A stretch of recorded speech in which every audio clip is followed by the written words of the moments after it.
Ce que je voudrais vous proposer, c'est une étude, pas comme nous le faisons d'habitude. Là, vous savez que là, on peut partir sur un sujet inspirant, tout en espérant faire la suite dans les jours à venir. Mais ce que je vais vous proposer, tout simplement, je vais essayer de faire un topo, une globalité pour que nous puissions comprendre réellement comment nous situer et situer le message que nous sommes en train d'entendre, d'écouter, d'étudier. Parce que, comme je l'ai dit au début, le message est donc de la vérité présente. Nous avons Daniel 11 et 40 à 45. C'est un message, je dirais, qui est nouveau dans la compréhension, mais c'est le même message qui était écrit. On voit que le message de Daniel 11 et 40 à 45, c'est aussi en parallèle avec l'Apocalypse 13, qui nous parle bien sûr de la montée en puissance de l'homme et du péché. Et cela nous fait comprendre réellement que dans ces derniers temps, nous devons faire attention à ce message que Dieu nous donne et ne pas le négliger, parce que Dieu sait pourquoi il nous donne son message dans ces derniers temps. Et pour compléter ce que je vous dis, nous avons dans Message choisi volume 2, à la page 117, c'est là où on nous dit que ce message, le message que nous avons dans ces derniers temps, ils vont nous révéler réellement le combat que nous allons amener. Et on nous dit ceci, les événements historiques attestant l'accomplissement direct de la prophétie furent montrés. On comprit que la prophétie a décrit d'une manière symbolique les grands événements qui doivent prendre place jusqu'au terme de l'histoire humaine. Ça, on peut comprendre que même les événements que nous voyons dans ce monde, ces événements ne sont pas par hasard, ils sont là pour nous enseigner. Nous devons avoir des connaissances parce que tout est décrit par la parole de Dieu. Donc ces événements, ils sont là pour nous enseigner. Les scènes qui doivent se dérouler en rapport avec l'œuvre de l'homme et du péché sont les derniers linéaments clairement révélés dans l'histoire de la terre. L'Église a maintenant un message particulier à donner au monde, le message du troisième ange. Ceux qui ont parcouru le terrain et participé à la proclamation du premier, du second et du troisième ange, du troisième message angélique, ont fait une expérience qui les empêche de suivre les faux sentiers dans lesquels risquent de s'engager ceux qui n'ont pas une connaissance expérimentale du peuple de Dieu. À la page 117, c'est le chapitre qui parle de les trois anges et l'autre ange, donc le chapitre 12. Et qu'est-ce que nous comprenons par là? Si nous avons réellement suivi le message du premier, du deuxième et du troisième ange, ces trois messages, si nous avons expérimenté ces messages, nous ne pouvons pas errer, c'est-à-dire tomber dans les faux enseignements. Donc, tout en sachant que les faux enseignements, c'est toujours Satan qui essaie de pervertir l'œuvre du Christ, et pour éviter que nous arrivions justement à un niveau nécessaire pour l'œuvre de Dieu, pour accomplir les bonnes choses, et puis nous aussi pour notre salut. Donc ces événements, comme je l'ai souligné, les événements qui se passent autour de nous, ce sont ces événements, ils sont là pour nous avertir. Et là, donc, je voulais tout simplement vous faire comprendre que donc, les événements que nous avons dans ces derniers temps, là où nous avons, je voulais attirer notre attention aussi sur donc, un événement qui nous parle de l'homme et du péché. Donc c'est ce que nous avons donc, dans Daniel 11, 40 à 45. C'est son message qui est dans cette partie de Daniel. Il est là pour nous faire comprendre justement que nous sommes dans ces derniers temps, tel que nous l'avons dans Témoignage volume 3. Oui, là, on va voir au chapitre, plutôt à la page 339. À la page 339, il y a des mots qui nous donnent une situation justement. Un esprit belliqueux anime le monde. La prophétie du chapitre 11 de Daniel est presque tout accompli. Bientôt se produiront les scènes de détresse décrites dans les prophéties. Ce que je voulais souligner ici, c'est cet esprit belliqueux qui anime le monde et qui nous fait comprendre que la prophétie du chapitre 11 de Daniel. Tout à l'heure, je vous parlais de Daniel 11, 40 à 45. Mais ici, la servante du Seigneur nous fait comprendre que les prophéties du chapitre 11 de Daniel est presque tout accompli. Si nous essayons de nous situer à cette époque où la sœur White parlait, donc elle nous montre qu'il y a une autre partie qui n'était pas encore arrivé. Et c'est ça justement, là où on nous fait comprendre que Daniel 11 et 40 à 45, c'était une vérité qui allait venir dans le temps, ce qui nous fait comprendre qu'aujourd'hui, justement, cette partie qui n'était pas expliquée, le moment est venu où cette partie a été expliquée. Donc nous n'allons pas entrer dans cette étude de Daniel 11 et 40 à 45. Je voudrais tout simplement souligner que quand nous parlons de la vérité présente, c'est qu'il y a un message qui est donné à une époque donnée, et ce message, il est là pour servir à ces gens qui sont à cette époque-là. Donc le message que Dieu donne, c'est un message qui est toujours progressif. Je vous donne encore une autre citation avant de vous donner le fond du sujet. C'est que dans la tragédie des siècles, à la fin du 338, le 386. Le 386. C'est chapitre 20. Voilà. Donc, ce point que je souligne ici, c'est que à chaque période de l'histoire, Dieu justement donne un message. Là, il nous a dit que la prophétie du 14e chapitre d'Apocalypse,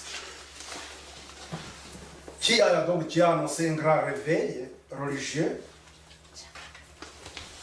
consécutif à la proclamation du prochain retour du Christ. Donc c'est le message que Miller enseignait. Donc qui est Daniel 8 et 14.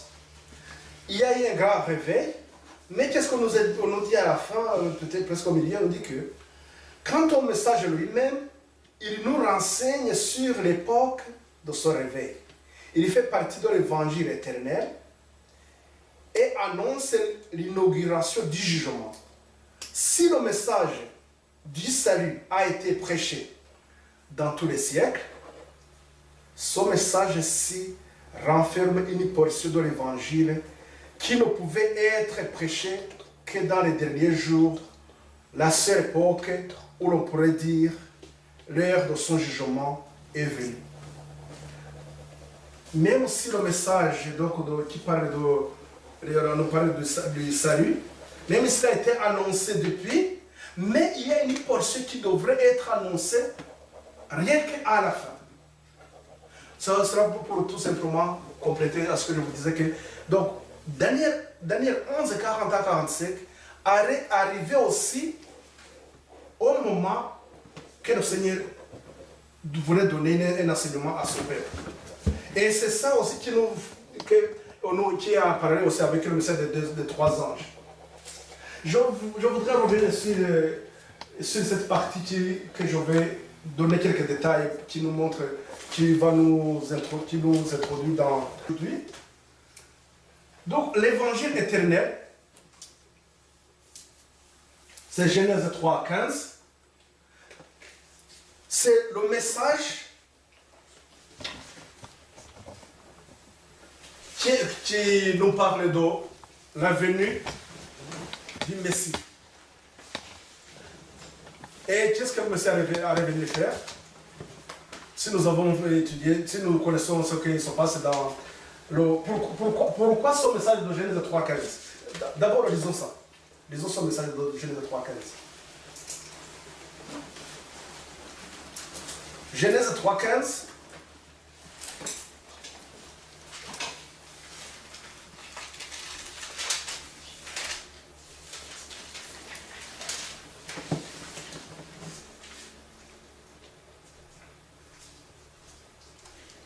Et au chapitre 3, on nous parle de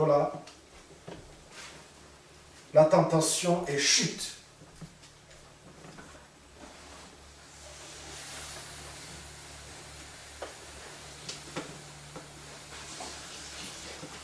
Si vous connaissez, je pense que tout le monde connaît cette histoire, ce qui s'est passé.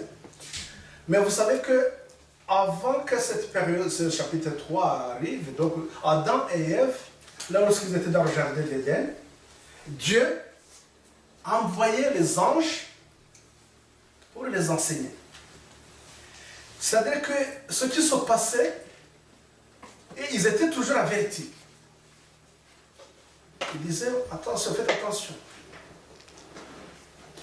Et voilà que le péché est entré.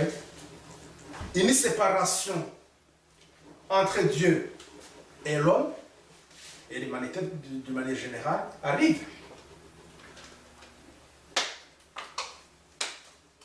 Mais Dieu, dans sa miséricorde, il pense se donner une solution. Là, il dit, voilà, je vous enverrai un sauveur qui va rétablir la relation entre moi et vous.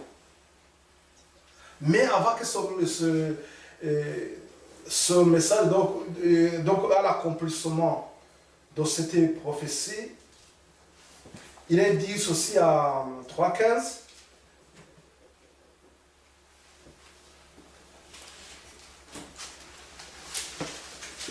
Est-ce que quelqu'un peut lire? Parce que mes yeux, ça me paraît.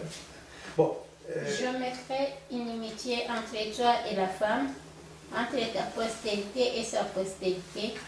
Celle-ci t'écrasera la tête et tu lui blesseras le talon.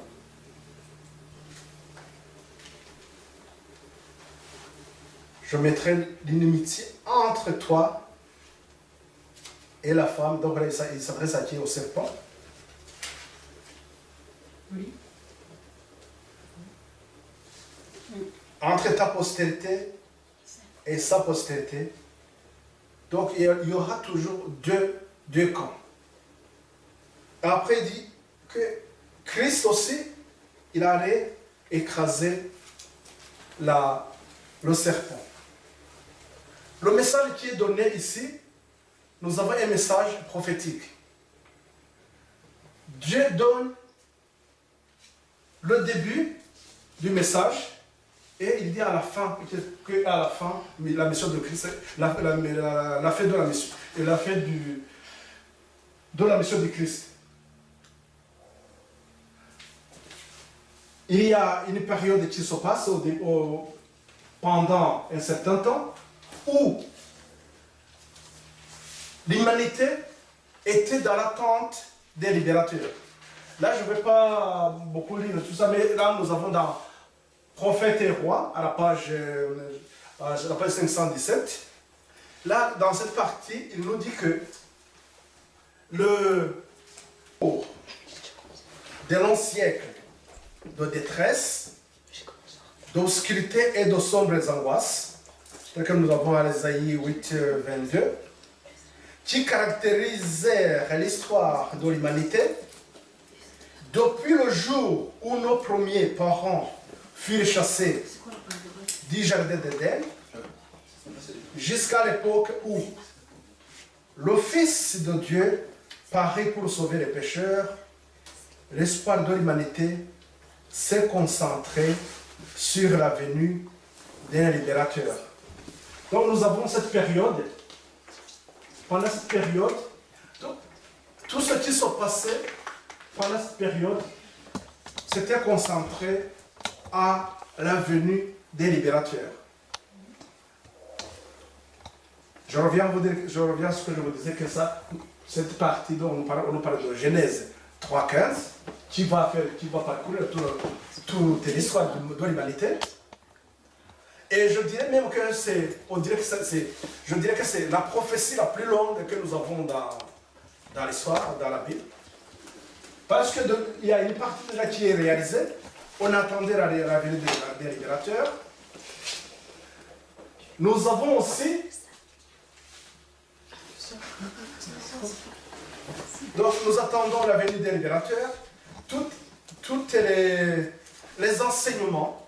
On nous dit que même les chants qui se faisaient, c'était en rapport avec la venue des libérateurs. Et cette période, donc, on nous dit que ce libérateur délivrerait enfin les hommes de l'esclavage et du péché et de la mort. La première fois qu'il est parlé d'une telle espérance, c'est lorsque Dieu fit à Adam et à Ève cette déclaration en s'adressant au serpent. je mettrai l'amitié entre toi et la femme, entre ta postérité et sa postérité. Celle-ci t'écrasera la tête et tu lui blesseras au talon. Donc Genèse 3,15. C'est une vérité qui, à cette époque, donc c'était une vérité présente pour eux.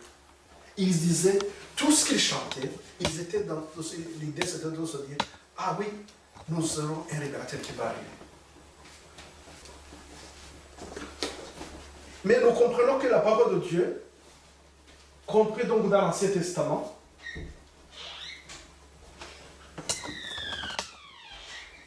aussi bien que dans le Nouveau Testament, donc c'est ce qui constitue la Bible, il revient toujours, c'est à Genèse 3,15. Je le confirme par une citation aussi. Et la parole de Dieu comprend l'Ancien Testament aussi bien que le Nouveau. L'un n'est pas complet sans l'autre. Jésus affirma que les vérités de l'Ancien Testament avaient autant de valeur que celles du Nouveau.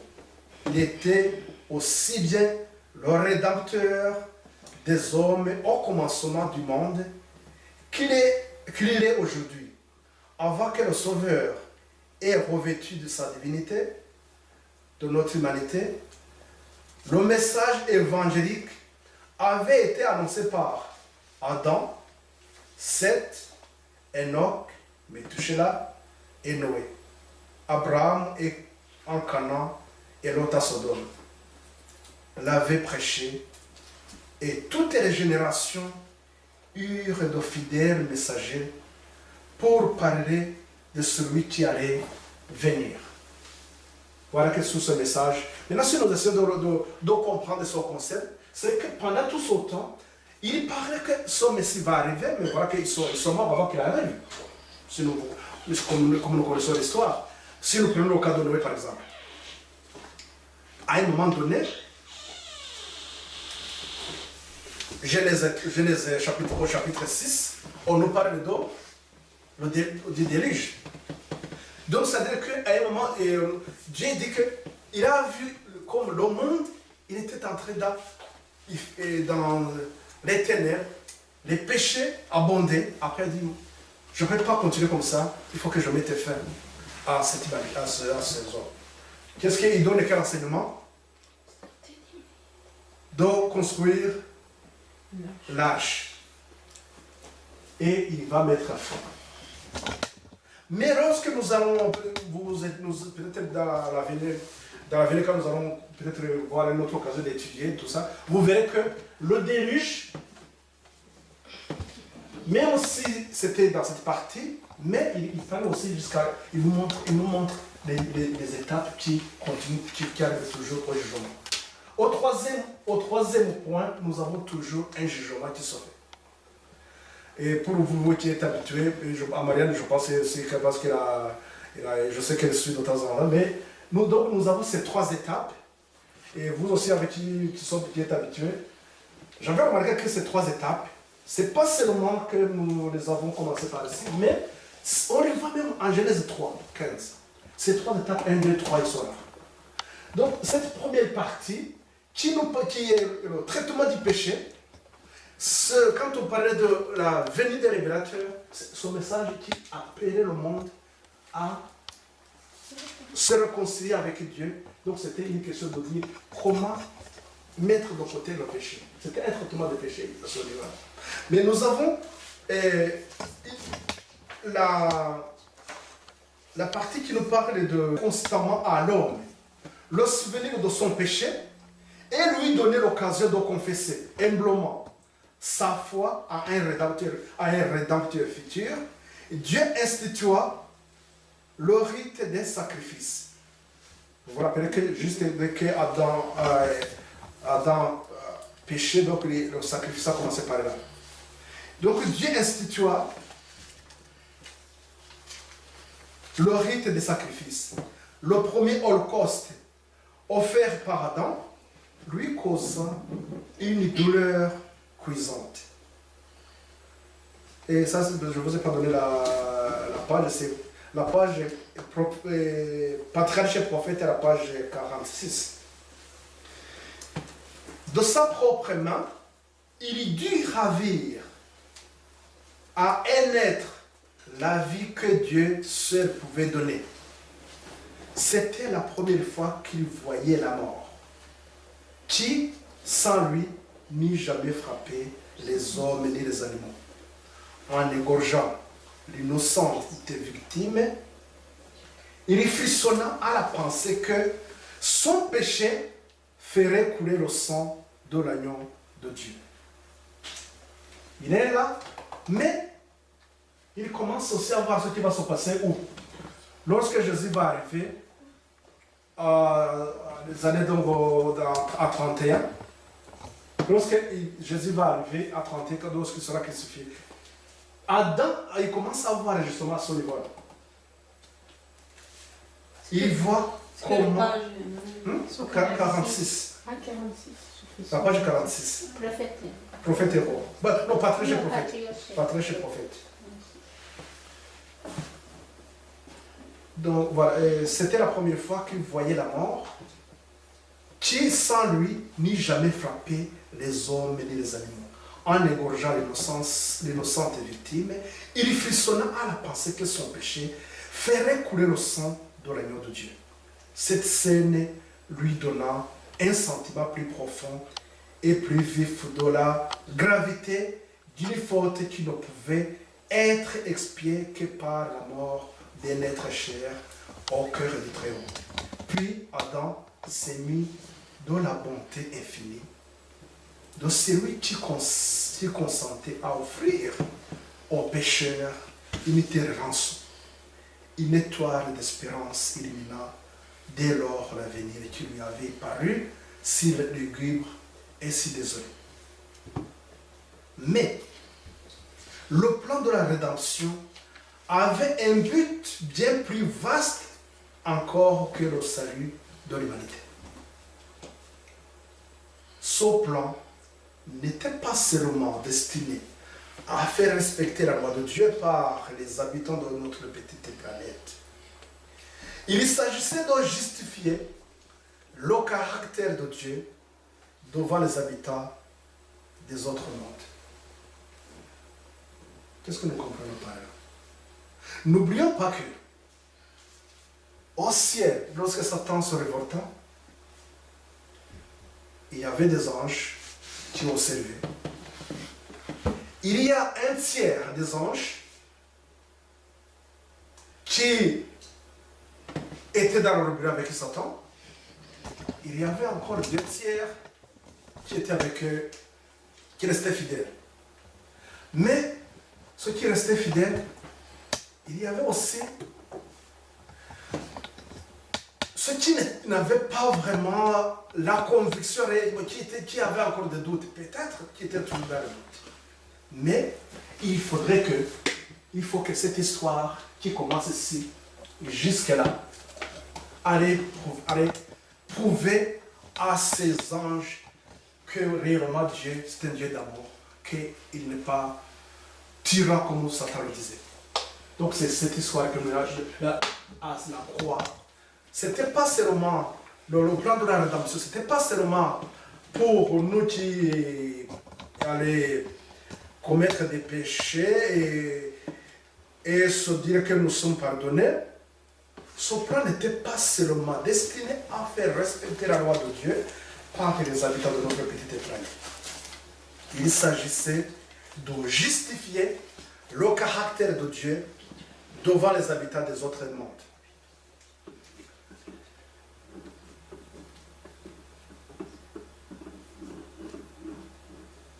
Le peuple,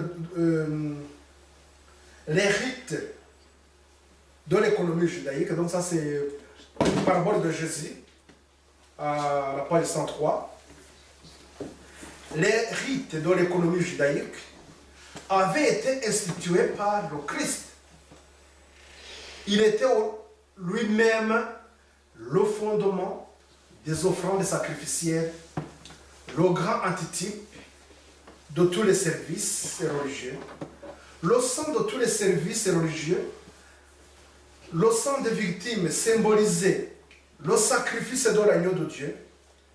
En lui s'accompliraient toutes les offrandes typiques. C'est là ce que doit tout homme, car Dieu amènera toute œuvre en jugement au sujet de tout ce qui est caché, soit bien, soit mal. Donc c'est ce que nous avons Ecclésiaste 12. Chapitre 11, chapitre 11. Choses nouvelles et choses anciennes. Voilà. Parlez et agissez comme nous devons être jugés par une loi de liberté, dit à son tour l'apôtre Jacques. Cette partie, je ne sais pas si vous avez, si nous avons bien suivi, c'est que là on a introduit aussi le sanctuaire dans cette partie qui est là, la première partie. Parce que le sanctuaire était là aussi pour montrer ses sacrifices, mais toujours c'était quoi? Dieu montrait comment le traitement des péchés, mais lorsque nous étudions bien le sanctuaire, nous verrons autre chose aussi. Nous avons donc 1, 2, 3, dont la première partie qui était le parvis, où le pécheur confessait, donc il a amené un agneau comme nous l'avons vu pour l'entendre. Il devait égorger l'animal, verser le sang.